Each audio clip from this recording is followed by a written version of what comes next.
इकाई 8 राजा का हिस्सा। कहानी। राजा भोज बड़े प्रजावत्सल थे।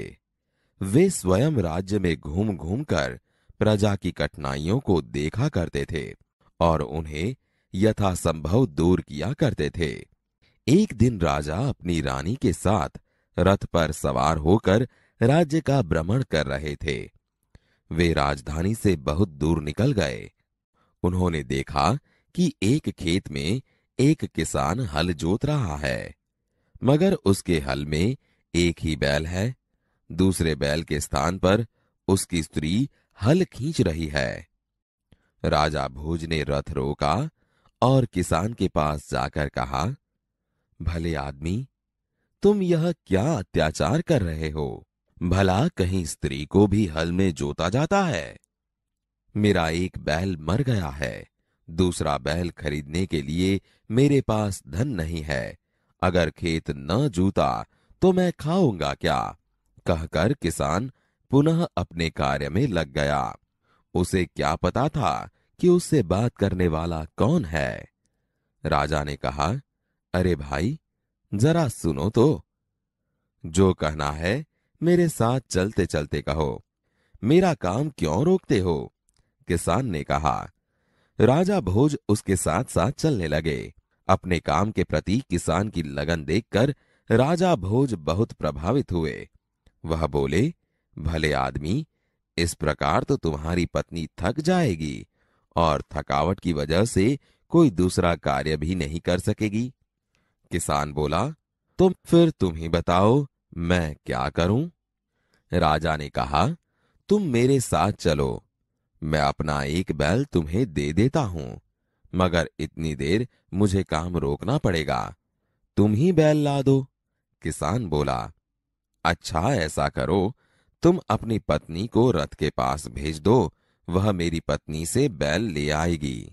तब तक मैं तुम्हारे हल में जूतूंगा। राजा ने कहा। किसान इस बात पर राजी हो गया। राजा भोज हल में जुत गए और किसान की पत्नी रथ के पास चली गई। उसने रानी को सारी बात बता दी।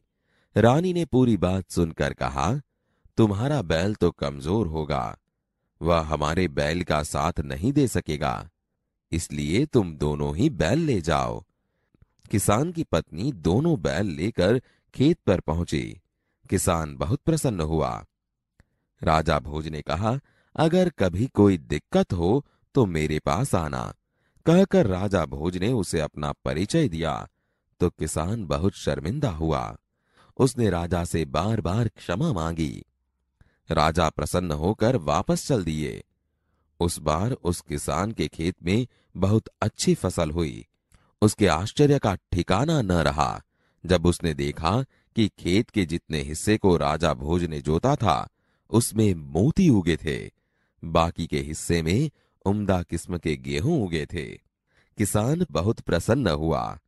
किसान ने सारे मोती इकट्ठे किए और राजा भोज के पास जा पहुंचा। उसने सारे मोती राजा भोज के चरणों में रख दिए और राजा को सारा किस्सा कह सुनाया। राजा ने कहा, ये मोती तुम्हारे खेत में उगे हैं, इन पर तुम्हारा हक है, इन्हें तुम ही अपने अधिकार में रखो। नहीं महाराज, यह आपके परिश्रम का प्रताप है, इसलिए मैं इन्हें नहीं ले जाऊंगा। मेरी प्रार्थना है कि आप इन्हें राजकोष में जमा कर लें और गरीबों की भलाई के लिए काम में लें। किसान ने प्रार्थना की। किसान की बात सुनकर राजा बहुत प्रसन्न हुए और उन्होंने मोती स्वीकार कर लिए। राजा भोज बड़े प्रजावत्सल थे। वे स्वयं राज्य में घूम घूम कर प्रजा की कठिनाइयों को देखा करते थे और उन्हें यथासंभव दूर किया करते थे। एक दिन राजा अपनी रानी के साथ रथ पर सवार होकर राज्य का भ्रमण कर रहे थे। वे राजधानी से बहुत दूर निकल गए। उन्होंने देखा कि खेत में एक किसान हल जोत रहा है, मगर उसके हल में एक ही बैल है। दूसरे बैल के स्थान पर उसकी स्त्री हल खींच रही है। राजा भोज ने रथ रोका और किसान के पास गए। भले आदमी, तुम यह क्या अत्याचार कर रहे हो? भला कहीं स्त्री को भी हल में जोता जाता है? मेरा एक बैल मर गया है। दूसरा बैल खरीदने के लिए मेरे पास धन नहीं है। अगर खेत न जुता तो मैं खाऊंगा क्या? किसान पुनः अपने कार्य में लग गया। उसे क्या पता था कि उससे बात करने वाला कौन है। अरे भाई, जरा सुनो तो। जो कहना है मेरे साथ चलते चलते कहो। मेरा काम क्यों रोकते हो? राजा भोज उसके साथ साथ चलने लगे। अपने काम के प्रति किसान की लगन देखकर राजा भोज बहुत प्रभावित हुए। भले आदमी, इस प्रकार तो तुम्हारी पत्नी थक जाएगी और थकावट की वजह से कोई दूसरा कार्य भी नहीं कर सकेगी। तो फिर तुम ही बताओ, मैं क्या करूं? तुम मेरे साथ चलो, मैं अपना एक बैल तुम्हें दे देता हूं। मगर इतनी देर मुझे काम रोकना पड़ेगा। तुम ही बैल ला दो। अच्छा, ऐसा करो, तुम अपनी पत्नी को रथ के पास भेज दो। वह मेरी पत्नी से बैल ले आएगी। तब तक मैं तुम्हारे हल में जुतूंगा। किसान इस बात पर राजी हो गया। राजा भोज हल में जुत गए और किसान की पत्नी रथ के पास चली गई। उसने रानी को सारी बात बता दी।